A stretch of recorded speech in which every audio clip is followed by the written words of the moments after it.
Hi guys, attractive personality पाने की इस सीरीज़ में आप लोगों का स्वागत है। आज के इस वीडियो में हम जानेंगे कि हम अपनी पर्सनालिटी को किन किन चीज़ों को दूर करके अट्रैक्टिव बना सकते हैं। तो वीडियो पर लास्ट तक बने रहें। वैसे तो अट्रैक्टिव पर्सनालिटी न होने के पीछे कई कारण होते हैं, लेकिन आज के वीडियो में हम चर्चा करेंगे साइनेस के बारे में। साइनेस क्या है ये समझना ज़रूरी है, क्योंकि ज़्यादातर लोग जो पर्सनालिटी डेवलप करना चाहते हैं उनको सबसे पहले साइनेस का ही सामना करना पड़ता है। साइनेस का मतलब है संकोच या शर्म। सबसे पहले जानते हैं नेचुरल और इंट्रोवर्ट साइनेस क्या है। एक्चुअली अगर मैं सीधे सीधे बोलूं तो ये साइनेस है ही नहीं, ये एक प्रकार का नेचर है। तो क्या इसका मतलब है कि जो इंट्रोवर्ट नेचर के होते हैं उनकी पर्सनालिटी वीक होती है? तो मेरा जवाब होगा नहीं, बिल्कुल भी नहीं। इन्हें दिक्कत तब आती है जब ये अपनी तुलना एक्सट्रोवर्ट पर्सनालिटी के लोगों से करने लगते हैं, जबकि इनकी पर्सनालिटी अपने आप में ही काफ़ी अच्छी होती है और वजनदार भी होती है। लेकिन तुलना करने के कारण इन्हें अपने अंदर कमियां लगने लगती हैं, क्योंकि इनका नेचर ऐसा नहीं होता, इनकी एक्टिविटी ऐसी नहीं होती और इस कमी महसूस करने के कारण ये साई होने लगते हैं। जबकि अगर ये खुद को वैसे ही एक्सेप्ट कर ले जैसे ये हैं, तो ये लोग बेहतर वक्ता और वजनदार व्यक्तित्व के स्वामी बन जाते हैं।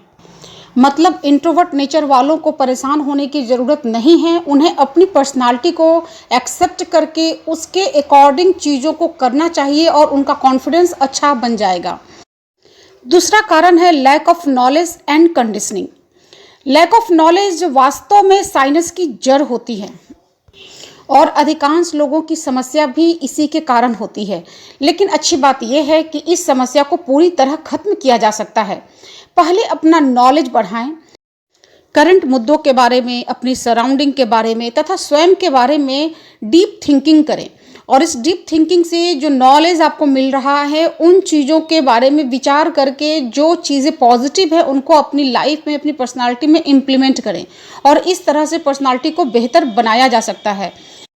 नॉलेज सबसे बड़ा कॉन्फिडेंस बूस्टर है, सच्चा साथी है और इसे आपसे कोई नहीं छीन सकता। वो कहावत है ना कि अनजान जगह पर भी नॉलेज आपका अपना होता है। क्या कहा आपने? ये कहावत नहीं सुनी? समझ लो अभी अभी मैंने ये कहावत बना दी। लेकिन सच तो ये है कि मेरी नॉलेज में इससे मिलती जुलती कहावत है, जिन्हें मैंने मौके के हिसाब से थोड़ा तोड़ मरोड़ कर कह दिया। लेकिन मैं ऐसा इसीलिए कर पाई क्योंकि मुझे इसकी नॉलेज थी। तो देखा आपने, ये है नॉलेज का कमाल। आपको अगर किसी चीज़ की नॉलेज है, आप उसके बारे में जानते हैं, तो आप उसके बारे में बोल भी सकते हैं। अगर आप बोल नहीं पा रहे हैं, आप डिस्कस नहीं कर पाते, तो इसका मतलब है कि आपके पास उसका डीप नॉलेज नहीं है। लेकिन बात आती है कि आप बहुत जानते हैं, बहुत पढ़ते हैं, हर चीज़ की आपको नॉलेज है, इसके बावजूद भी आप क्यों नहीं बोल पाते? तो इसके पीछे आता है कंडीशनिंग। तो अब हम कंडीशनिंग को समझेंगे। कंडीशनिंग की समस्या बहुत गंभीर है और बाहरी कारकों से आता है, इसीलिए इसे ज़्यादातर लोगों के लिए समझना भी थोड़ा मुश्किल होता है। समझते हैं कि कंडीशनिंग से साइनेस कैसे आता है। आपने अक्सर देखा होगा कि जब बच्चा छोटा होता है उस समय जब भी वो कोई मुश्किल काम करने जाता है तो अक्सर माता पिता कहते हैं कि ये तुमसे नहीं होगा, छोड़ो मैं कर देता हूँ। उन्हें डर लगता है कि बच्चा या तो वो चीज़ को बर्बाद कर देगा या उसे करने में बहुत समय लगेगा। और अपनी अधीरता के कारण पेरेंट्स अक्सर वो काम खुद कर देते हैं। लेकिन जब वो ये कहते हैं कि तुमसे नहीं होगा, तो बच्चे के दिमाग में इसका प्रभाव पड़ता है। वो इसे ऐसे ही एक्सेप्ट करने लगता है जब बार बार इन चीज़ों को किया जाता है। और अगर आप गहराई से अपने आसपास के लोगों को देखेंगे या अपने बचपन को याद करेंगे, तो आप भी इस बात को मानेंगे कि कई बार पेरेंट्स कहते हैं कि नहीं नहीं तुमसे नहीं होगा।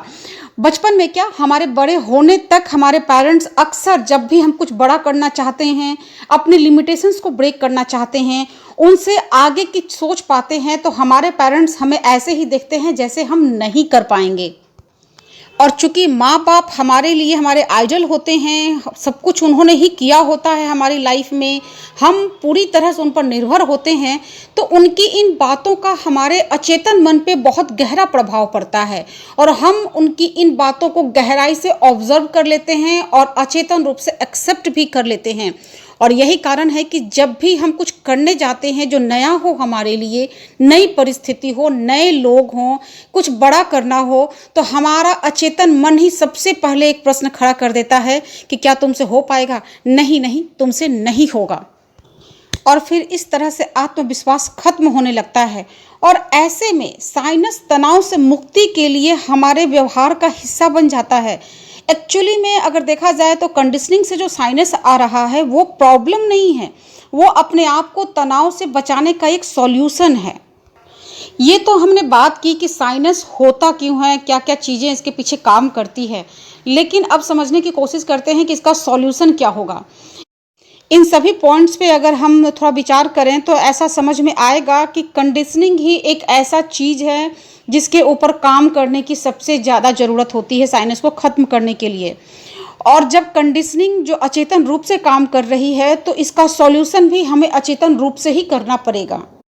तो चलिए मैं बताती हूँ कुछ सॉल्यूशन जिन्हें करके आप अपनी कंडीशनिंग को तोड़ सकते हैं। इसमें नंबर 1 है छोटे छोटे गोल बनाएं। आप ऐसे गोल बनाएं जिन्हें आप हासिल कर सकते हैं, और जब आप इन गोल्स को हासिल करेंगे, कंप्लीट करेंगे, तो आपका कॉन्फिडेंस बढ़ेगा और आपकी जो कंडीशनिंग है कि आप नहीं कर सकते हैं वो धीरे धीरे करके ब्रेक होगी। नंबर 2 है बड़े बड़े सपने देखें और मन में दोहराते रहें कि आप ये कर सकते हैं, क्योंकि जब हम बड़े सपने देखते हैं तो हमारे अंदर उस सपने को जीने के लिए भी हिम्मत आती है, और इस हिम्मत के सहारे हम अपनी पुरानी कंडीशनिंग को तोड़ पाते हैं। और अगर जिद है आपके स्वभाव में तो आप निश्चित रूप से इसे हासिल भी कर सकते हैं। नंबर 3 है उन लोगों की किताबें पढ़ें जो सफल हुए पर एक समय में वे भी साइनस के शिकार थे। ऐसे लोगों की लाइफ को देख करके आपको बहुत कुछ सीखने के लिए मिलेगा, और हो सकता है कि उसमें से कोई चीज़ आपको आपके नेचर के अकॉर्डिंग मिल जाए और आप इस साइनस की समस्या से छुटकारा पा लें। नंबर 4 है ऐसे लोग जो हिम्मत तोड़ते हैं और हमेशा कमी ही निकालते हैं, उनसे पूरी तरह से दूर हो जाएं। और अगर ये लोग बहुत करीबी हैं जैसे माँ बाप या भाई बहन, तो इनके साथ कम से कम समय बिताएं। नंबर 5 है रोजाना कम से कम 10 से 15 मिनट खुद के साथ बैठें और अपनी समस्या के रूट को पहचानने की कोशिश करें। खुद के साथ बैठने का मतलब है शांत होकर के बिना किसी सोशल नेटवर्क के अकेले में समय बिताना और अपनी समस्या को पहचान करके उसके रूट की तरफ ध्यान देने की कोशिश करना। हालांकि ये खुद से जानना थोड़ा लंबा समय ले सकता है, तो ऐसे में आप किसी साइकोलॉजिस्ट के साथ भी बैठ करके इसे डिस्कस कर सकते हैं, जो बहुत कम समय में आपको सॉल्यूशन दे देगा। या अगर आप लोगों की डिमांड रही कमेंट सेक्शन में आप मुझे बताएं, तो मैं इसके ऊपर एक डिटेल वीडियो बनाने की कोशिश ज़रूर करूँगी। तो ये कुछ उपाय थे जिन्हें फॉलो करके आप साइनस की समस्या से निजात पा सकते हैं। नेक्स्ट वीडियो में पर्सनालिटी इंप्रूवमेंट के कुछ और एस्पेक्ट पे मैं चर्चा करूँगी। Till then bye bye.